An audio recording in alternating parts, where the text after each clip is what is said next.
بسم اللہ الرحمن الرحیم۔ ہمارا آج کا ٹاپک ہے استخارہ۔ استخارہ کب کرنا چاہیے، کیسے کرنا چاہیے، اس کا جواب کیسے ملتا ہے، اور ہم لوگ استخارہ بھی کرتے ہیں پھر بھی ہم مطمئن نہیں ہوتے، اور کیا استخارہ کسی اور سے کروانا ٹھیک ہے، اور اس طرح کے بہت سے سوالات کا جواب ہم اس ویڈیو میں آج کور کریں گے۔ سب سے پہلے کہ استخارہ ہے کیا؟ آسان الفاظ میں استخارہ کا مطلب ہے اللہ سے مشورہ کرنا یا اللہ سے خیر طلب کرنا۔ ہمارے نبی اکرم صلی اللہ علیہ وآلہ وسلم اپنے صحابہ کو استخارہ کی تعلیم فرمایا کرتے تھے، اس کی ترغیب دیتے تھے اور فرمایا کرتے تھے جب بھی کسی کام کا ارادہ کریں تو استخارہ کر لیں۔ آپ اس بات پر بھی زور دیتے تھے کہ استخارہ نہ کرنا انسان کی بدبختی اور بدنصیبی ہے۔ بے شک استخارہ کرنا فرض یا واجب نہیں ہے۔ کوئی شخص استخارہ کے بغیر بھی کام کرے تو اس کے اوپر پکڑ نہیں ہے، استخارہ فرض یا واجب نہیں ہے، لیکن یہ ایک بہت بڑی فیسلٹی ہے کہ اللہ تعالیٰ سے مشورہ کرنا، خالق کائنات سے مشورہ کرنا کہ ہم جو کام کرنا چاہتے ہیں ہمارے یہ کیسا رہے گا، اس میں ہمیں خیر چاہیے، اس میں ہمیں اللہ کی مدد چاہیے۔ اتنی بڑی فیسلٹی کسی کو موجود ہو، کسی کے پاس موجود ہو تو اس کو ضرور حاصل کرنی چاہیے، اور اگر کوئی نہ کرنا چاہے یا کسی کا اس پہ یقین نہ ہو تو اس کے بارے میں فرمایا گیا ہے کہ یہ بہت بڑی بدبختی اور بدنصیبی ہے۔ اچھا، اب ہم اگر دعائے استخارہ کی طرف دیکھیں تو یہ ایک بہت ہی زبردست، مکمل اور جامع دعا ہے۔ دعا کے الفاظ اور اس کے ترجمے پہ ہم اگر غور کریں تو ہمیں دیکھتے ہیں کہ سب سے پہلے ہم اللہ تعالیٰ کی حمد بیان کرتے ہیں، اپنی نیت اللہ تعالیٰ کو بیان کرتے ہیں کہ اے اللہ، ہم تجھ سے تیرے علم کے صدقے خیر طلب کرتے ہیں، تیری قدرت کے صدقے تجھ سے فضل مانگتے ہیں، بے شک تو جانتا ہے ہم نہیں جانتے، اور اس طرح ہم اللہ تعالیٰ کے لیے تعریفی کلمات کہتے ہیں، اور اس کے بعد ہم آگے بیان کرتے ہیں کہ اے اللہ، تو جانتا ہے کہ اگر یہ کام جو ہم کرنے لگے ہیں یہ میرے لیے دنیا میں، آخرت میں، میری معاش میں، میری دین میں بہتر ہے تو اس کو میرے لیے مقدر کر دے، اس کو میرے لیے آسان کر دے، اور اس میں اپنی برکت ڈال دے۔ اور تو جانتا ہے اگر یہ کام میرے لیے، میری دین میں، معاش میں، میری عاقبت میں یعنی آخرت کے لیے یہ کام اچھا نہیں ہے تو اس کو مجھ سے دور کر دے اور مجھے اس سے دور کر دے۔ اور آگے دعا کے الفاظ ہیں کہ اور میرے لیے متبادل حل فرما دے اس کا، اور مجھے اس پہ راضی فرما دے۔ یعنی کہ اتنی مکمل دعا ہے کہ اللہ تعالیٰ کے ہم علم سے، اللہ تعالیٰ کے فضل سے، اللہ تعالیٰ کی قدرت سے اس کے لیے ڈائریکشن بھی مانگ رہے ہیں کہ یہ ہمارے لیے خیر ہے یا نہیں، اور ساتھ ہی اللہ تعالیٰ سے یہ بھی مانگ رہے ہیں اگر خیر ہے تو اس کو میرے لیے پاسبل کر دے، آسان کر دے، اس میں اپنی برکت دے، اور اگر میرے لیے اچھا نہیں ہے دنیا کے حساب سے، آخرت کے حساب سے، معاش کے حساب سے، تو اس کو مجھ سے دور کر دے، مجھے اس سے دور کر دے، اور میرے لیے کوئی اچھا نعم البدل عطا فرما دے اور مجھے اس پہ راضی فرما دے۔ یعنی کہ ہم اگر یہ میرے لیے اچھا نہیں ہے تو بہتر نعم البدل کی بھی اس میں دعا ہے، اللہ تعالیٰ ہمیں اس کا آلٹرنیٹ عطا فرما دے، اور جو بھی آلٹرنیٹ ہو اس پہ ہمیں راضی فرما دے، اللہ تعالیٰ ہمارے دل و دماغ کو اس پہ راضی کر لے، اس کام کے نہ ہو پانے پہ یا بہتر نہ ہونے پہ راضی فرما دے، اور جو نعم البدل ہمیں اللہ تعالیٰ عطا کرے گا اس پہ بھی ہمیں راضی فرما دے۔ ایک مکمل اور جامع دعا ہے، اس سے خوبصورت دعا میں نے آج تک نہیں دیکھی۔ مزید آگے چلتے ہیں، استخارہ کب کرنا چاہیے؟ جب آپ کسی کام کے لیے استخارہ کرنا چاہیں تو پہلے وہ کام سوچ لیں کہ کیا کام ہے جس کے بارے میں استخارہ کرنا ہے، اور اس کے بارے میں پہلے ہوم ورک کر لیں، دنیاوی تسلی کر لیں۔ جیسا کہ اگر کوئی بزنس کرنا چاہتا ہے تو پہلے اس کو، بزنس جو ہے ایک مکمل سائنس ہے آج کل، پہلے وہ اچھی طرح اسٹڈی کر لے کہ یہ بزنس، اس کی موڈیلٹیز کیا ہیں، اس کی اپارچونیٹیز کیا ہیں، ویک پوائنٹس کیا ہیں، فائدے کیا ہیں، آپ وہ بزنس اپنا کہاں کھولنا چاہتے ہیں، وہاں مارکیٹ ویلیو کیا ہے، کمپیٹیٹرز وہاں پہ کتنے ہیں، انویسٹمنٹ کتنی ریکوائرڈ ہوگی، ارننگ کتنی ہوگی، بینیفٹ کتنا ہوگا، ایٹسیکٹرا۔ بہت بزنس ایک مکمل سائنس ہے۔ جو آپ جو بھی کام کرنا چاہتے ہیں، چاہے وہ بزنس ہے، چاہے وہ کوئی رشتے کے لیے استخارہ کریں، پہلے آپ نے اس کا ہوم ورک کرنا ہے، دنیاوی تسلی کرنی ہے، اچھے طریقے سے چھان پھٹک کرنی ہے، اپنا کام پورا کر کے تسلی کر لینی ہے A to Z۔ اس کے بعد آپ نے استخارے کی طرف آنا ہے۔ لیکن اگر وہ جو دنیاوی تسلی یا ہوم ورک آپ نے کیا ہے اس کے مطابق یہ کام اچھا نہیں ہے تو اس کام کو وہیں پہ چھوڑ دینا ہے، استخارہ کرنے کی آپ کو ضرورت نہیں ہے۔ وہ کام جو نظر آ رہا ہے کہ اچھا نہیں ہے اس کو ڈراپ کر دیں، اگلا کام کریں۔ جو کام دنیاوی تسلی کے مطابق، دنیاوی ہوم ورک کے مطابق آپ کو لگے کہ اچھا ہے، مکمل اچھا ہے، اور اگر آپ پھر بھی دیکھنا چاہیں کہ اللہ تعالیٰ کی رضا اور اس میں برکت چاہنا حاصل کرنا چاہیں، جاننا چاہیں کہ کوئی اور خفیہ بات تو نہیں ہے، ایسی بات جو ہمارے علم میں نہیں آ سکی، تو پھر آپ نے اس کے لیے استخارہ کی نیت کرنی ہے اور اس کام کے لیے استخارہ کرنا ہے۔ استخارہ کرتے ہوئے پہلے آپ ایک کام سوچ لیں۔ فار ایگزامپل کوئی بزنس کرنا چاہتا ہے تو وہ کہے گا کہ نیت کرے گا کہ میں اس کام کے لیے استخارہ کرنا چاہتا ہوں، میں یہ بزنس کرنا چاہتا ہوں، میں یہ اللہ تعالیٰ کی خیر طلب کرنا چاہتا ہوں کہ کیا یہ بزنس کرنا میرے لیے اچھا رہے گا یا نہیں، یہ کیسا رہے گا وغیرہ، یہ نیت ہوگی اور پھر وہ استخارہ کریں گے۔ استخارہ کیسے کرنا ہے؟ نیت کر لینی ہے آپ نے پہلے، اور اس کے بعد روزانہ آپ نے 2 رکعت نماز نفل عام طریقے سے جیسے پڑھتے ہیں، اس کی صرف نیت یہ ہوگی کہ یہ استخارہ کے نفل ہیں اور آپ نے وہ نفل ادا کرنے ہیں، اور نماز ایسن طریقے سے پڑھنی چاہیے، نفل بھی ایسن طریقے سے پڑھیں، اچھی طریقے سے خشوع و خضوع سے پڑھیں، ترجمہ ذہن میں رکھ کے عربی پڑھیں، اور اس کے بعد استخارہ کی دعا کرنی ہے آپ نے۔ واضح رہے کہ دعا پڑھنی نہیں ہے، دعا کرنی ہے، اللہ تعالیٰ کو مخاطب کر کے، جیسے اللہ تعالیٰ آپ کی بات سن رہے ہیں، آپ کے سامنے موجود ہیں، اور اس تصور اور اس مراقبہ کے ساتھ آپ نے استخارہ کی دعا کرنی ہے کہ اے اللہ مجھے اس کے بارے میں بتا، اور جیسے ہم نے پوری دعا کا ترجمہ بھی دیکھا تھا ویسے۔ استخارہ دن میں کسی وقت بھی کیا جا سکتا ہے، ایسی شرط نہیں ہے کہ رات کے وقت کرنا ہے، عشاء کے بعد کرنا ہے، اور استخارہ کرنے کے بعد کسی سے گفتگو نہیں کرنی، اور دانی کروٹ سونا ہے وغیرہ وغیرہ۔ یہ چیزیں استخارے میں شامل نہیں ہیں۔ دانی کروٹ سونا سنت مبارکہ ہے، استخارے کے بغیر بھی انسان کو، ہر مسلمان کو دانی کروٹ سونا چاہیے، لیکن اگر کوئی کسی وجہ سے دانی کروٹ نہیں سو سکتا تو وہ سیدھا سو سکتا ہے، لیکن استخارے کے لیے یہ پابندی ہے، شرط نہیں ہے۔ استخارہ مسلسل کرتے رہنا ہے، آہستہ آہستہ چیزیں واضح ہوتی چلی جائیں گی اور آپ کا دل مطمئن ہو جائے گا۔ ایسا نہیں ہے کہ اپنے استخارہ 1 دفعہ کرنا ہے، 3 دفعہ کرنا ہے یا 7 دفعہ کرنا ہے، ایسی کوئی بات نہیں ہے، اس کو مسلسل کرنا ہے اور کرتے رہنا ہے۔ اچھا، اب یہ کہ استخارے کا جواب کیسے آتا ہے؟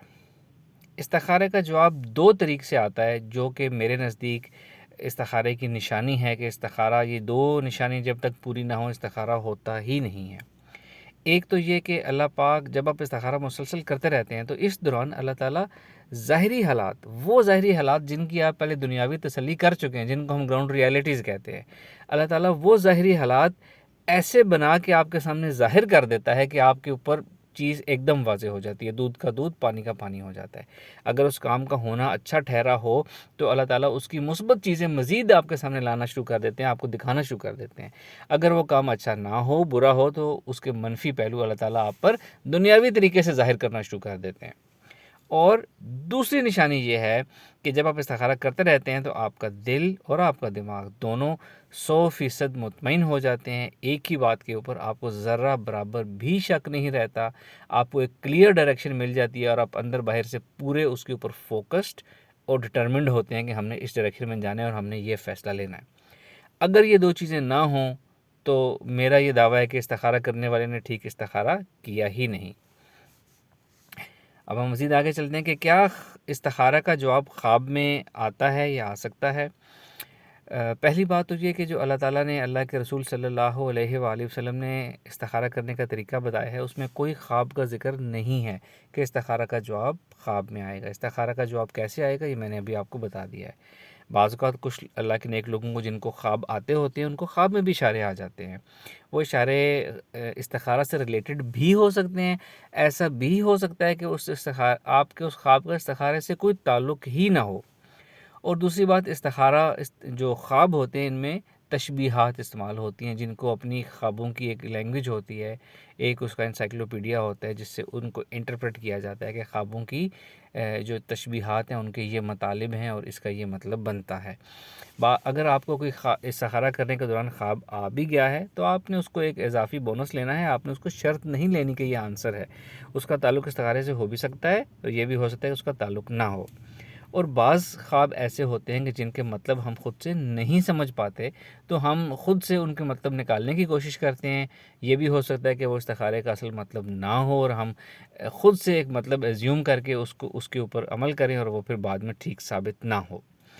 جیسا کہ کچھ خوابوں کے کچھ اشاروں کی تعبیر تو بالکل الٹ ہوتی ہے ظاہر کے، جیسا کہ خواب میں رونے کا مطلب ہوتا ہے خوشی ملنا، اور خواب میں مرنے کا مطلب ہوتا ہے زندگی. یہ دو میں نے آپ کو چھوٹی سی اگزامپلس دی ہیں. یہ جس شخص کو یہ مطلب نہیں پتہ ہے وہ اپنے خواب کے خود سے غلط مطلب نکالے گا اور خود سے پریشان ہوگا. حالانکہ خواب کا یہ مطلب نہیں ہوتا. خواب اگر کسی کو آئے ہیں تو کسی تعبیر جاننے والے سے اس کا مطلب پوچھنا چاہیے اور اس کے مطابق پھر عمل کرنا چاہیے. کیا کسی اور سے استخارہ کروایا جا سکتا ہے؟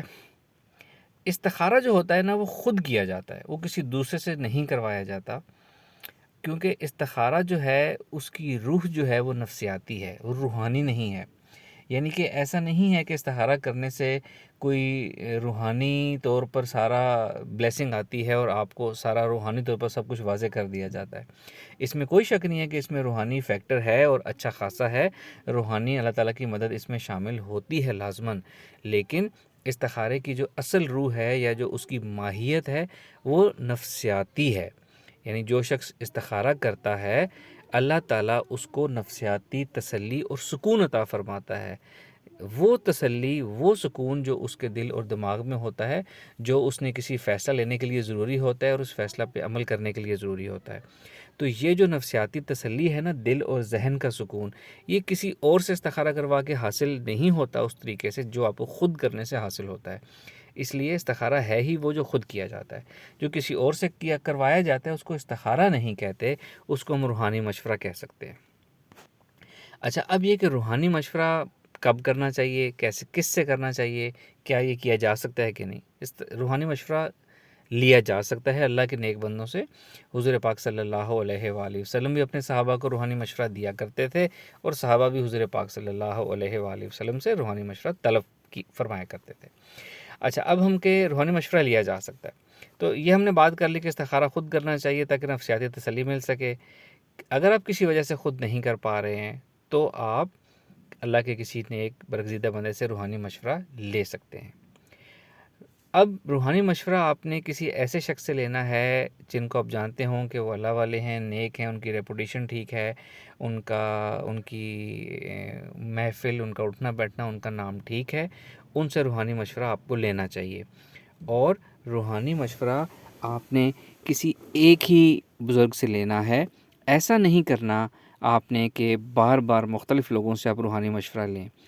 ایسا کرنے سے روحانی مشورے کی جو افادیت ہوتی ہے وہ آپ کے لیے ویلڈ نہیں رہتی، اور روحانی مشورہ آپ کے لیے کام کرنا چھوڑ دیتا ہے. روحانی مشورہ میں ایک یہ بات بھی ہوتی ہے کہ ہر بزرگ، ہر انسان کا جو اللہ کے نیک بندے ہوتے ہیں، ان کی اپنی اپنی نظر ہوتی ہے، اپنا اپنا ان کا دیکھنے کا طریقہ کار ہوتا ہے، اور اپنی اپنی ان کی زبان کی تاثیر ہوتی ہے. اگر کسی روحانی شخص نے آپ کو یہ کہہ دیا ہے کہ اللہ کی طرف سے خیر ہوگی، آپ یہ کام کریں، اللہ کا نام لے کے بسم اللہ کریں، تو اس کا مطلب ہے کہ انہوں نے روحانی نظر ڈال کے دیکھ بھی لیا ہے، انالیسس بھی کر لیا ہے، اور اپنی دعا اور اپنی نیک تمنائیں اور اپنا روحانی تصرف بھی اس میں شامل کر لیا ہے. یعنی کہ اگر وہ اللہ کے نیک بندے ہیں، ظاہر ہے اللہ کے نیک بندوں سے آپ استخارہ کرائیں گے. جب اللہ کا ایک نیک بندہ آپ کو یہ کہہ دے گا کہ اس میں اللہ تعالیٰ کی خیر ہوگی، آپ یہ کام کریں، تو اللہ تعالیٰ اپنے نیک بندوں کی بات کی لاج رکھتا ہے، اور اللہ تعالیٰ ویسا اس میں فرما دیتا ہے جیسا وہ نیک بندہ کہتے ہیں. تو آپ نے کسی ایسے بندے سے روحانی مشورہ لینا ہے جن کے اوپر آپ کا یقین ہو، اور اس کے بعد آپ نے اس پہ عمل کرنا ہے. بہت سے لوگوں سے بار بار روحانی مشاورت نہیں کرنی. یہ ہم بات کر چکے روحانی مشورہ جو ہے. اچھا، روحانی مشورہ کے لیے بھی وہی بات، سیم پوائنٹ جو پہلے ہم کور کر چکے ہیں استخارہ میں. دنیاوی تسلی، دنیاوی ہوم ورک پہلے کرنا ہے. دنیاوی تسلی کے مطابق کام نہیں ہے تو ٹھیک، چھوڑ دیں، روحانی مشورہ کرنا ضروری نہیں ہے. کام دنیاوی تسلی سے اچھا لگ رہا ہے، یا کوئی 19-20 پلس مائنس کا فرق ہے جس پہ آپ کو روحانی گائیڈنس چاہیے، تو آپ روحانی مشورہ لے سکتے ہیں، اور کسی ایک ہی بندے سے آپ نے روحانی مشورہ لینا ہے. اچھا، جب آپ استخارہ کر لیں گے یا روحانی مشورہ لے لیں گے تو اس کے بعد کرنے والے کیا کام ہیں؟ اچھا، سب سے پہلے ایک یہاں فقہ کا ایک مسئلہ میں آپ سے شیئر کر لوں. استخارہ جو کرنا ہے، پہلے ہم بات کر چکے، فرض یا واجب نہیں ہے، لیکن ریکمینڈڈ ہے، ضرور کرنا چاہیے ہر مسلمان کو. بہت بڑی سعادت ہے. اگر کسی نے استخارہ کیا ہے اور وہ اس کے اوپر پھر کسی وجہ سے عمل نہیں کرتا، تو اس کے اوپر شرعی طور پر آپ کی پکڑ نہیں ہوگی کہ آپ نے استخارہ پہ عمل کیوں نہیں کیا؟ شرعی طور پر پکڑ کا مطلب ہے کہ آپ لائبل نہیں ہوں گے. مثال کے طور پر اگر نماز فرض ہے، آپ نماز نہیں پڑھیں گے تو اس کی پوچھ گچھ ہوگی. استخارہ آپ نے کیا ہے، آپ نے عمل نہیں کیا تو اس طرح پوچھ گچھ نہیں ہوگی. لیکن ویسے وہ انسان کتنا بدبخت ہوگا جو خالق کائنات سے مشورہ لے اور اس کے بعد اس پہ عمل نہ کرے. یہ ایک امپورٹنٹ پہلو ہے، اس کو ذہن میں رکھنا چاہیے. اچھا، استخارہ کر لیا، اب آپ نے کیا کرنا ہے؟ اس کے اوپر توکل کرنا ہے، اس کے اوپر یقین رکھنا ہے، اور اس کے مطابق آپ نے وہ کام کرنا ہے یا چھوڑنا ہے تو اس کے مطابق آپ نے چلے جانا ہے. اللہ تعالیٰ کی برکت اور اللہ تعالیٰ کے کرم اور فضل کے لیے استخارہ کی دعا پھر بھی پڑھتے رہنا ہے. نفل نہیں پڑھ رہے تو نفل کے علاوہ بھی یہ دعا یاد کر لیں لفظی ترجمے کے ساتھ، اور جب آپ پڑھ رہے ہوں یا دعا کر رہے ہوں تو آپ کے ذہن میں ترجمہ ہو کہ آپ اللہ سے کیا مانگ رہے ہیں. یہ دعا ویسے بھی کرتے رہنا چاہیے تاکہ اس کام میں وہی فائدہ ملتا رہے جو دعا کا ترجمہ ہے. اور بعض اوقات ایسا ہوتا ہے ہم استخارہ کر لیتے ہیں، کام کرتے ہیں، چھوٹی موٹی معمولی رکاوٹیں آتی ہیں جس سے ہمارا استخارہ کے اوپر سے یقین اٹھنا شروع ہو جاتا ہے. ہم اتنے کمزور ایمان والے لوگ ہیں کہ جی ہم نے تو استخارہ کیا تھا پھر بھی یہ کام ٹھیک نہیں نکلا تو اس کا مطلب ہے استخارہ کام ہی نہیں کرتا. ایسا نہیں ہے. پہلی تو بات، ہمارے استخارہ کرنے میں پرابلمز ہو سکتی ہیں جو ہم نے ڈسکس کی ہیں کہ ہم نے شرائط پوری نہیں کی، ہم نے ٹھیک طریقے سے استخارہ کیا نہیں ہے وغیرہ وغیرہ. ایک دوسری وجہ یہ ہو سکتی ہے کہ استخارہ آپ نے ٹھیک پراپر طریقے سے کیا اور مثبت آیا اور آپ نے کام کرنا شروع کر دیا ہے، لیکن اس میں کوئی رکاوٹ آنا شروع ہو گئی ہے. تو اس کا مطلب یہ نہیں کہ استخارہ غلط تھا. اس کا مطلب ہے کہ اگر وہ کام استخارہ پہ عمل کر کے آپ نے جس ڈائریکشن میں یہ کام کیا ہے، اگر آپ اس سے اپوزٹ ڈائریکشن میں کام کرتے تو اس سے بھی 1000 گنا بڑی مشکلات آ سکتی تھی.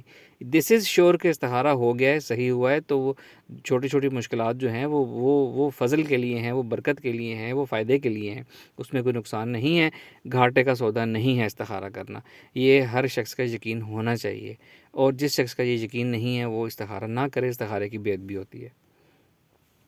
اچھا، اب ایک امپورٹنٹ بات ہے کہ غیر شرعی کاموں کے لیے استخارہ نہ کریں. مثال کے طور پر کوئی ایسا کام ہے، مثال دیتا ہوں کہ جی کوئی سود والا کاروبار کرنا چاہتا ہے تو اس کے لیے استخارہ کرے، تو یہ میرے نزدیک استخارہ جائز ہی نہیں ہے. آپ ایک اللہ تعالیٰ جس کام سے منع کیا ہوا ہے وہ کام کرنے کے لیے اللہ تعالیٰ سے آپ مشورہ کر رہے ہیں، ایسا تو نہیں ہو سکتا. تو یہ ایسا کام آپ نے نہیں کرنا. اسی طرح کوئی اور کام جس میں شریعت کی وہ خلاف ہے وہ اس کے لیے آپ استخارہ نہیں کر سکتے. آپ نے استخارہ نہیں کرنا. استخارے کی بے ادبی الگ ہوگی اور استخارہ آئندہ آپ کے لیے کام کرنا بھی چھوڑ دے گا.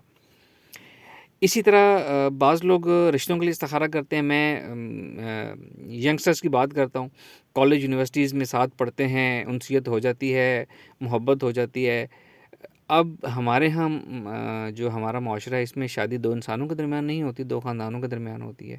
پھر یہ کہ شادی آج سے 10 سال بعد ہونی ہوتی ہے. آج کے دن جب کالج یونیورسٹی میں پڑھ رہے ہیں، انسیت ہو گئی ہے، تو اب آپ استخارہ کرتے ہیں کہ جی کیا ہم مستقبل میں شادی کریں تو ہمارے لیے کیسا رہے گا. پہلی بات تو یہ کہ اگر یہ آپ کو پتہ ہے کہ آپ کی شادی آپ کے گھر والوں نے آج سے 5 6 7 8 10 سال بعد کرنی ہے، تو آپ آج استخارہ اس کا نہیں کر سکتے کہ میں 8 سال بعد گھر والوں کو بتاؤں کہ جی میں یہاں شادی کرنا چاہتا ہوں. اس میں دوسرا پہلو یہ ہے کہ شریعت یہ کہتی ہے کہ بے شک یہ شریعت کہتی ہے، اللہ تعالیٰ نے فرمایا ہے، قرآن پاک کی براہ راست آیت ہے کہ ان عورتوں سے شادی کرو جو تمہیں پسند ہوں. یہی حکم خواتین کے لیے بھی ہے. اللہ نے خواتین کی حیا اور شرم کے لیے اس بات کو براہ راست قرآن میں اس طرح فرمایا نہیں ہے. حکم سب کے لیے، شادی وہاں کرو جو آپ کو جگہ پسند ہے، جہاں ہم کرنا چاہتے ہیں. لیکن یہ نہیں ہے کہ شادی آپ نے 5 سال بعد کرنی ہے. آج آپ تعلق بنانا چاہتے ہیں، ساتھ اٹھنا بیٹھنا چاہتے ہیں، ساتھ رہنا چاہتے ہیں، ساتھ گھومنا پھرنا چاہتے ہیں، تو اس کے لیے استخارہ کریں. ایسا نہیں ہو سکتا. استخارہ آپ نے تب کرنا ہے جب آپ نے رشتہ بھیجنا ہو، یا جب آپ رشتہ آ چکا ہو اور آپ نے فیصلہ کرنا ہو، تو تب آپ نے استخارہ کرنا ہے.